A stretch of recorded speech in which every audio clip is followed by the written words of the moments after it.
시간에 이어서 파일럿 프렌트에 대해서 얘기를 계속 해보겠습니다.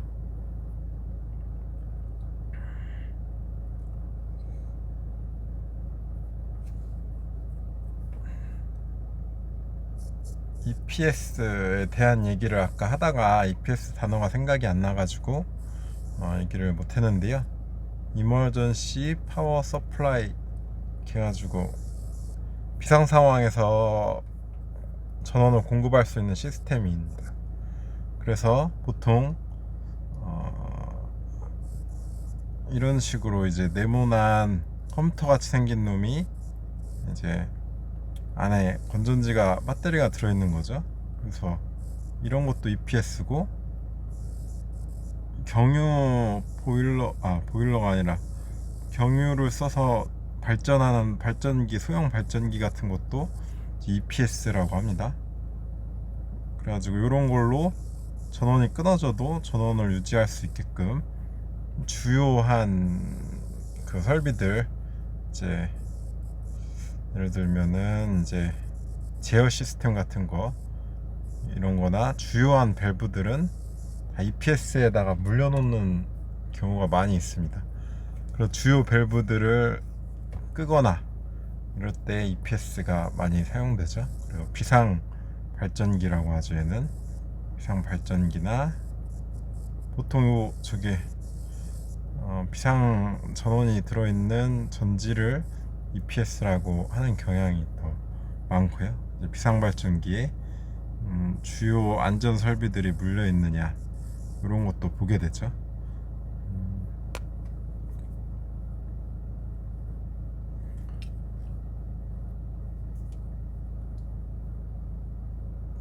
그래서 아까 얘기했던 것이고, 또 다른 내용을 좀 얘기를 해보자 보면은, 이제 플랜트 중에 아까 이제 우리가 얘기하고 있는 게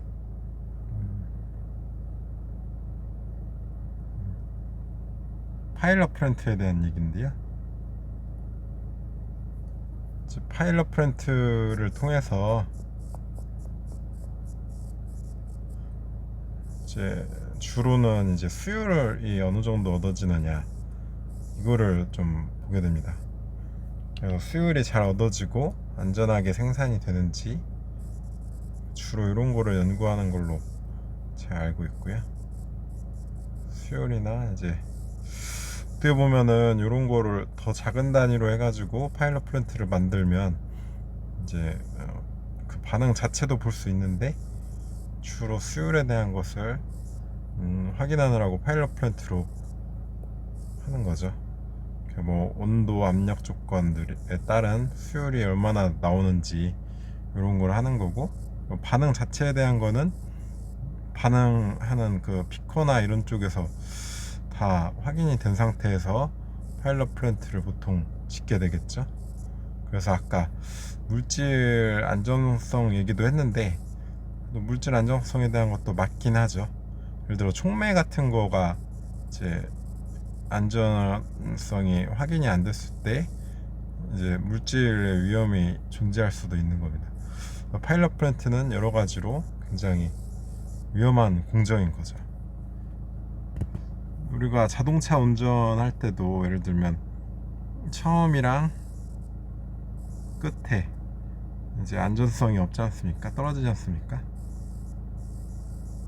정상 주행하는 단계에서 이제 안전도가 높아지죠. 처음에 운전을 시작하려고 할 때랑 거의 다 도착했을 때 이제 마음을 놓게 되니까요. 시작할 때 불안한 그 파일럿 플랜트는 이 부분에 들어간다고 볼 수 있죠. 나중에는 이제 뒷부분에는 노후화라든가 설비의 노후화라든가 이제 근로자나 이제 생산 과정에서의 마음이 좀 이제 긴장이 좀 풀어지기 때문에 이때도 사고가 나기도 하고요.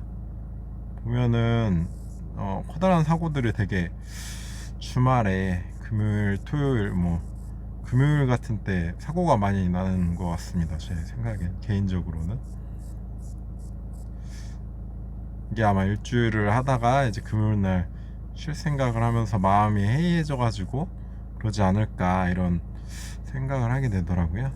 전체적인 통계를 보면 그럴 수도 있을 것 같다 이런 생각을 해봤습니다.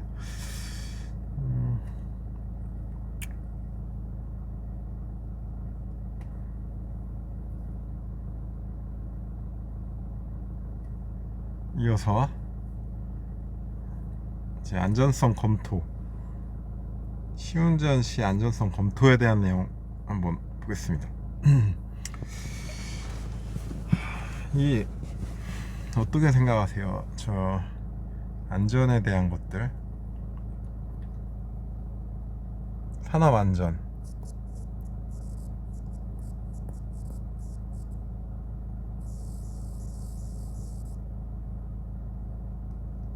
산업 안전이 물론 근로자들을 위한 순수한 의미도 있지만 생명이 중요하기 때문에 이런 부분도 있지만 이게 잘 지켜지지 않으면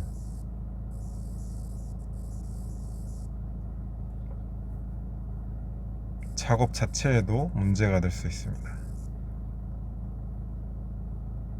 요새 그 기사에 보면은 이제 삼성전자나 하이닉스나 이제 코로나로 인해서 공정이 30분만 정지돼도 엄청난 그 손실이 나온다고 하죠.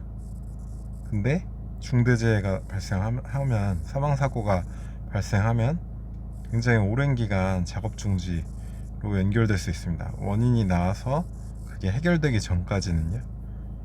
그러면은 제 안전을 지키지 않은 경우에 작업 중지 기간이 길어지면 생산에 큰 타격을 받을 수 있겠죠. 정말 큽니다 이게. 미국 같은 경우가 또 더 그런데요. 우리나라는 이제 예방 점검을 하고 그리고 사고 난 후에 조치도 하죠, 강하게. 근데 미국은 알아서 보통 자유로에 맡기고 사고가 나면 굉장히 세게 조치를 합니다. 그래서 우리나라랑 미국이랑 이렇게 좀 다른 점이 있어요. 이렇게 우린 예방도 하고 조치도 하는데 미국은 이제 자율에 맡기고 이게 공정 안전 관리죠. 근데 안 되면 세게 조치를 한다 이렇게 하는 거거든요. 근데 우리도 좀 강하게 조치를 하도록 좀 하고 있습니다. 그래서 산업 안전이 공정의 안전에 대한 부분으로 볼 때 굉장히 중요하다. 분위기가 이렇게 가고 있어서 미래에는 이 산업 안전이 굉장히 더 촉망받는 그 학문이 되지 않을까 하는 생각을 하게 됩니다. 좀 그리고 근로자들 생명 생각하면 얼마나 마음이 아픈가요?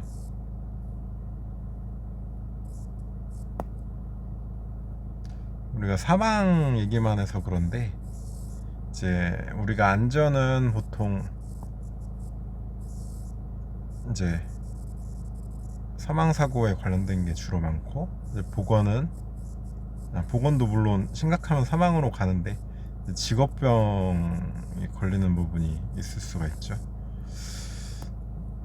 물론 두 가지 다 중요하지만 지금 정부에서는 사망사고 감축을 위한 노력을 굉장히 많이 하고 있습니다.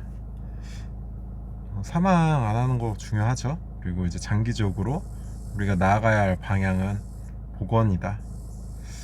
화공 안전은 말은 안전이지만 어떻게 보면은 화공 안전에서 주로 다루는 분야가 프리벤트 하는 누출을 방지하는 그런 부분이 강하기 때문에 결국에는 보건도 같이 포함하는 경향이 있다고 생각하시면 됩니다. 그래서 화공 안전은 환경도 품고 있죠.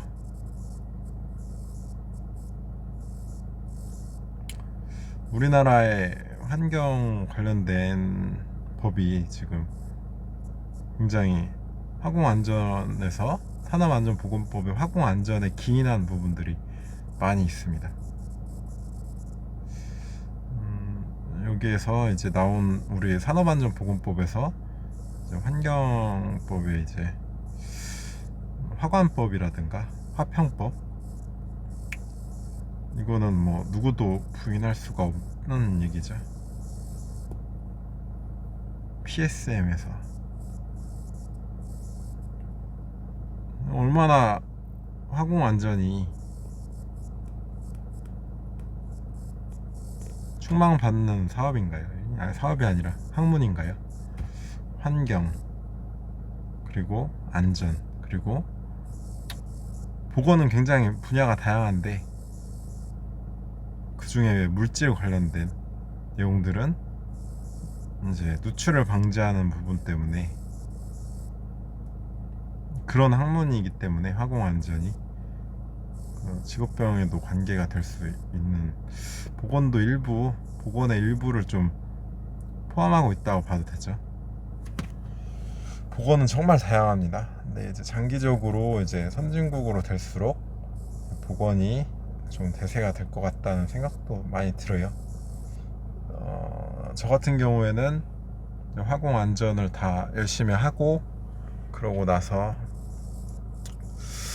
욕심이 많아서 전기도 하고 싶고, 전기도 알고 싶고, 화공도 알고 싶고, 보건도 좀 알고 싶고, 건설도 공부하고 싶고, 너무 하고 싶은 게 많습니다. 진짜. 결혼은 언제 하나요?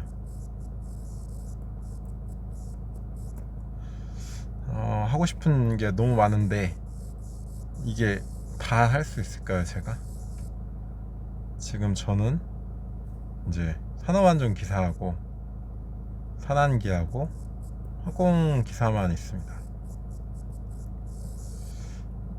전기 기사도 한번 딸라고 했는데 이게 전기를 공부하면 화공 베이스가 다 날아갈 것 같았어요. 그래서 이제 화공 안전 기술사 쪽을 먼저 파야겠다 생각을 해가지고 제가 공부를 이렇게 하게 됐습니다. 화공 안전 기술사,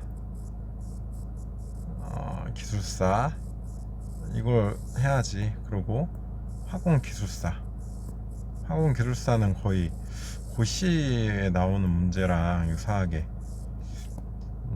옛날에 고시 공부도 좀 많이 했었습니다.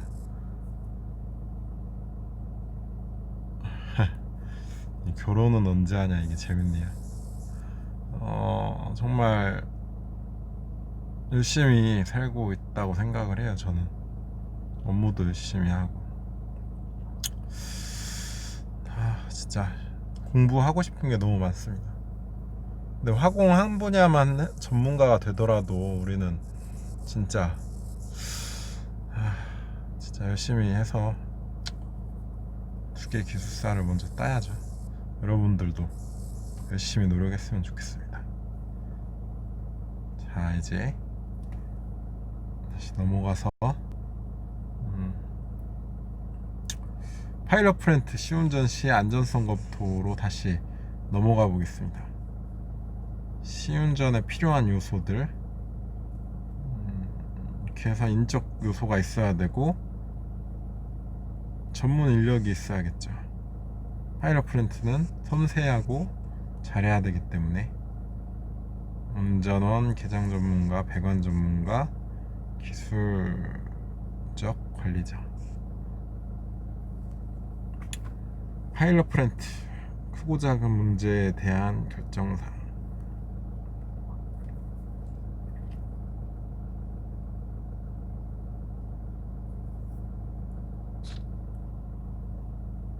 의사결정권자가 있어야 된다. 물론 그 사람이 전문가여야겠죠. 각 분야 건설 기술자, 시운전에 필요한 주요 장비, 이런 게 필요하다. 기밀 테스트도 해야 된다. 그리고 세정 작업하고 교정 작업 이런 거 다 해야 된다. 그리고 시운전 고려사항, 시운전 할 때 가동전 점검 한번 해야 되죠. 시운전 전에. PSM 12대 요소에도 있는 내용이잖아요.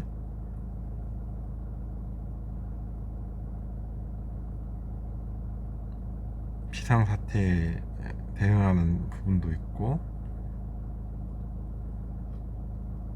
설계 변경 해결될 수 있는지, 발생한 잠수 문제,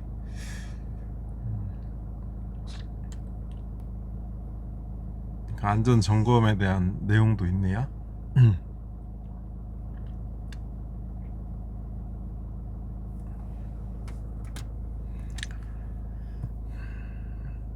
다 지금 부록에 이런 부분들 검토해야 될 사항들 이렇게 나타냈다고 합니다. 뒤에 부록을 보면 여러 가지 좋은 내용이 많이 있어요.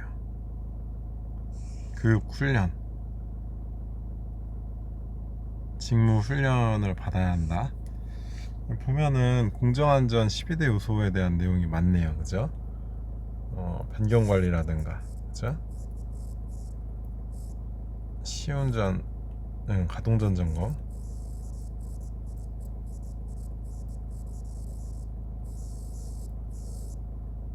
비상 대응,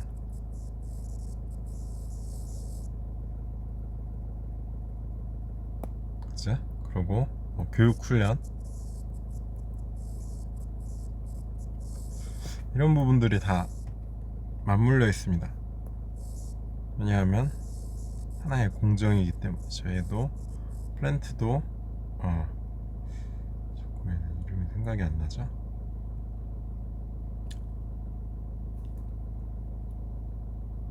파일럿 플랜트도 기본적으로 하나의 공정이기 때문에 PSM 12대 요소는 다 들어간다고 보면 됩니다. 물질안전 보건 자료도 들어가고요.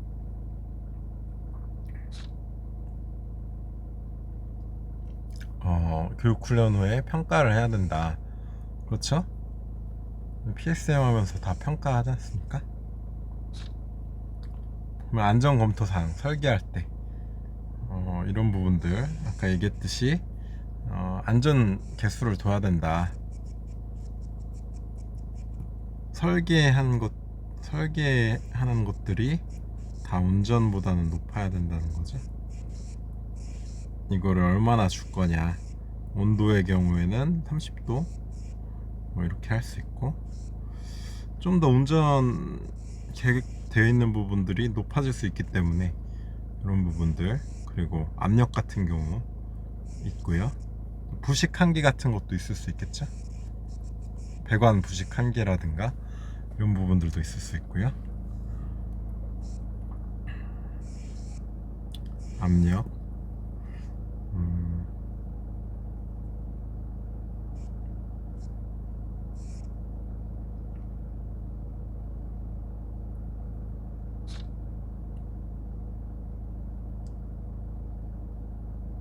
알람 같은 것도 있고요. 운전원이 참여해야 되는 중요한 공정인지, 회분식인지 반회분식인지. 아까 얘기했다시피 파일럿 플랜트는 연속식이 아니라 회분식이라고 했죠. 연속식으로 하면은 이제 그거는 뭐 파일럿도 큰 파일럿의 경우, 석유화학 공장에 있는 대규모 파일럿의 경우에는 연속식으로 그냥 만들어 가지고 한번 생산하기도 합니다. 근데 이제 우리가 여기서 얘기하는 거는 주로 회분식으로 해가지고 하는 것들. 파일럿 플랜트가 꼭 회분식은 아니다. 대규모 석유화학 단지는 연속식으로도 파일럿을 구성해서 돌려본다. 경보 같은 것들이고요. 실험실 면적 뭐 이런 것도 있네요. 방폭 얘기가 나오네요. 방폭 중요합니다. 전기 분야죠. 얘는 전기에도 들어가고 화공에도 들어가는. 나중에 방폭에 대해서도 한번 깊게 공부를 해봅시다. 이거 방폭은 공부를 하면 할수록 이제 했다가 또 머릿속에서 지워지고 또 하면 또 이렇게 지워지고 그러더라고요. 깊게 한번 파볼 필요는 있는 것 같아요.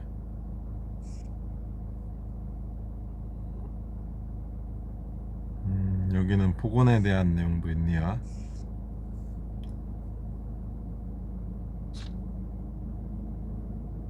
시운전에 이제 시운전 점검 목록이 부록 2에 나와 있었죠. 여러 가지 나와 있는데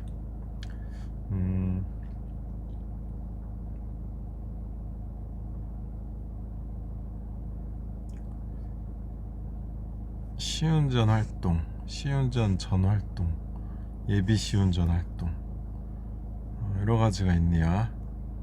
태그 부착도 하고 P&ID랑 맞춰서 이제 수정도 하고, 이런 P&ID 자료가 중요하죠, 굉장히. 그래서 우리가 보통 사업장 내에 있는 P&ID가 실제 설비랑 같으면 P&I만 봐도 우리가 현장을 생각할 수 있죠. 근데 P&ID가 엉망이면 이걸 봐도 현장이 맞는지 아닌지를 알 수가 없습니다. 그렇죠. 그리고 노출 부위, 이음매 이런 것도 확인해야 된다.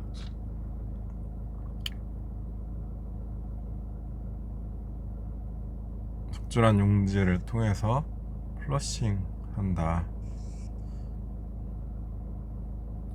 또 배출하고,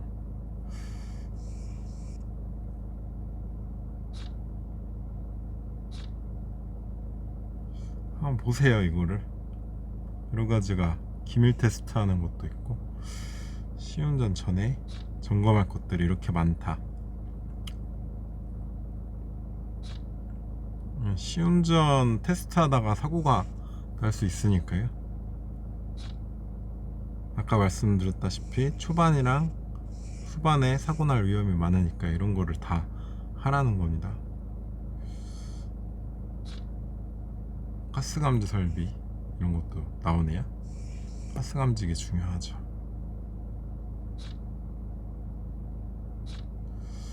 그리고 일반 점검 목록, 관리 상태나 내 외부의 관리 상태라든가 화학물질 저장이 잘 되어 있는지 안전하게, 이런 것들을 보는 거네요. 압력 게이지, 조절기, PSV, 방호장치, 고열 표면, 이런 것들. 태그도 부착이 되어 있는지 이런 거. 현장에 태그가 붙어 있으면 깔끔하긴 하죠. 밸브에 태그 다 붙여 있고 물질명 다 나와 있고, 그러면은 오조작 우려도 없으니까, 어디가 온인지 어디가 오프인지 이런 표시도 돼 있으면 더 좋고요.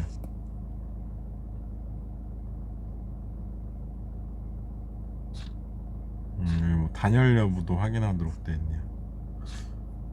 전기, 누전 차단기, 전기, 방폭지역, 안전 설비들 확인하고, 운전 지침은 잘 최신본으로 유지를 하고 있는지, 운전 지침에 비상전 정지 관련된 것도 들어있네요.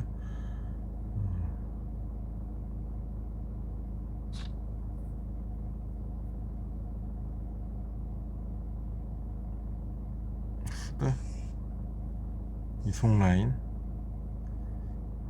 이상으로 정리를 했는데요. 잘 생각해 봐야 될 것 같아요. 우리가 하루에 코샤 가이드 하나씩만 읽어도,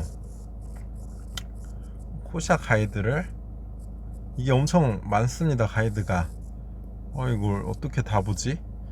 근데 이거를 이런 식으로 한 개씩만, 하루에 한 개씩만, 제가 지금 하고 있는 행동이거든요. 이게 하루에 한 개씩만 깊이 있게, 의미 있게, 이게 왜 그럴까, 그리고 내가 여기서 얻을 것은 무엇인가, 이 두 가지만 생각하면서 나아가도 굉장한 발전이 따르겠죠.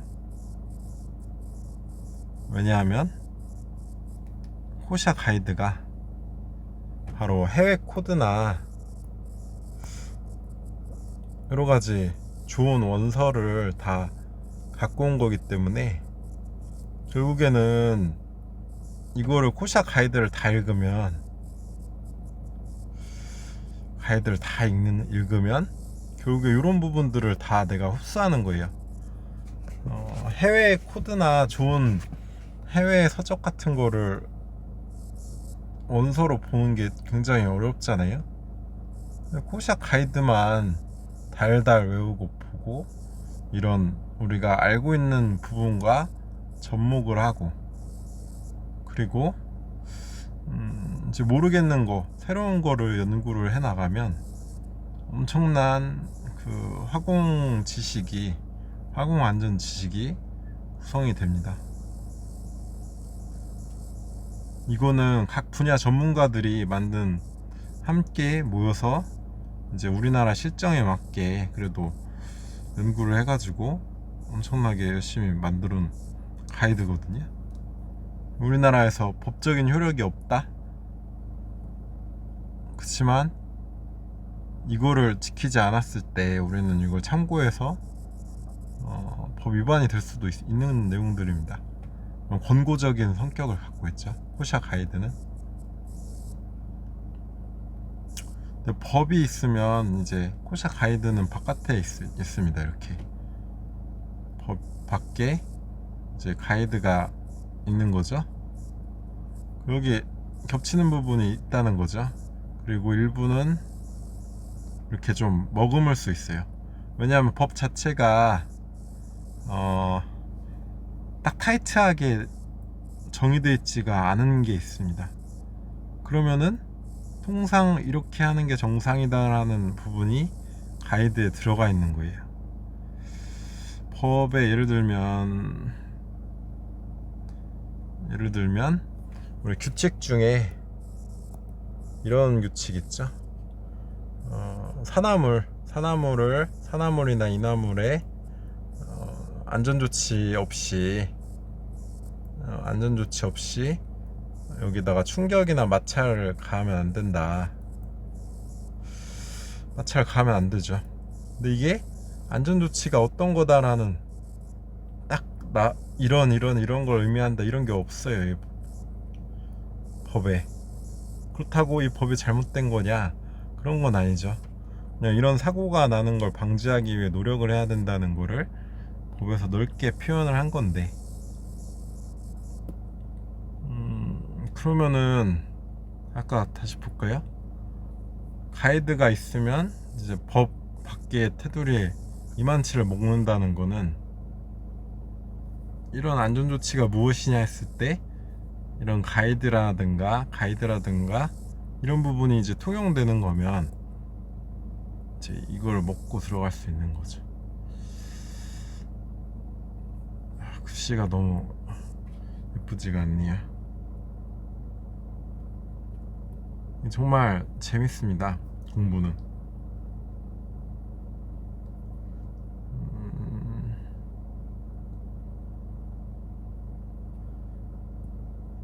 자, 아까 이제 이건 개론이나 이런 거 없이 제가 막 얘기를 하는 건데 개론이 아니라 이제 인트로는 노래로 했으니까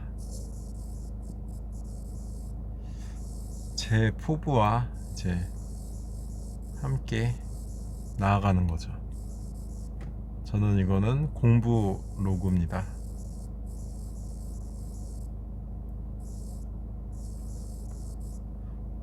사실 이거는 제가 다시 듣기 위한 용도예요. 너무 재밌어요.